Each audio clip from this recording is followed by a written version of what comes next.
देखिए, नीट के विषय को लेकर के सरकार ने अपनी तरफ से संसद के सत्र के शुरुआत के समय से ही ये पक्ष रखा था कि हम नीट जैसे महत्वपूर्ण विषय पर चर्चा के लिए तैयार हैं। सरकार के बार सरकार के पक्ष के ये कहने के बावजूद भी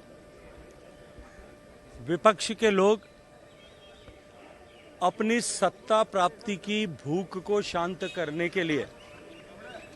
बार अपना स्टैंड बदल करके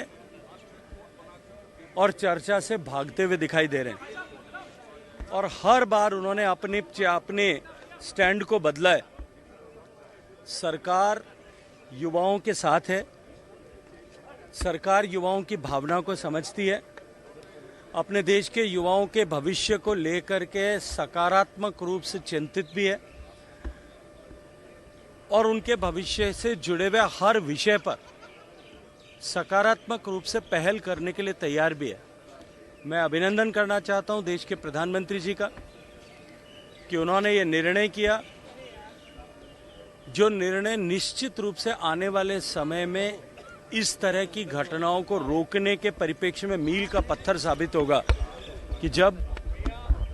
देश में ऐसी जुड़ी हुई हर एक घटना के लिए एक फास्ट ट्रैक कोर्ट स्थापित होगा और उसमें तुरंत ऐसे दोषियों को कठोरतम दंड मिले,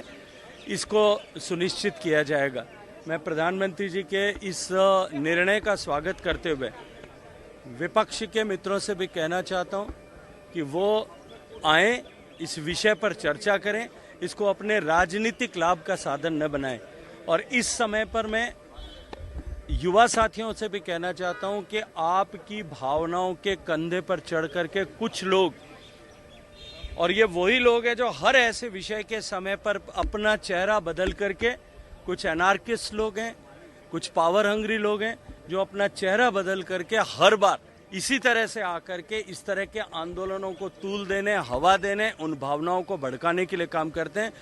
मैं क्योंकि छात्र राजनीति की पैदाइश हूँ, छात्र राजनीति से आया हूँ, मैं इस विषय को अच्छी तरह से जानता और समझता हूँ कि सत्ता लोलुप लोग किस तरह से इस तरह की भावनाओं को भड़काते हैं। उनको भी सावधान रहने की आवश्यकता, उनके कंधों का बेजा इस्तेमाल न किया जा सके, इसके लिए उनको सचेत और सावचेत रहना है। सरकार नीट पर चर्चा चाहती है, सरकार नीट पर चर्चा के लिए तैयार है, लेकिन विपक्ष उससे भाग रहा है। आज देश विपक्ष के इस आचरण को, व्यवहार को और उसके पीछे छुपी उनकी मंशा को समझ रहा है।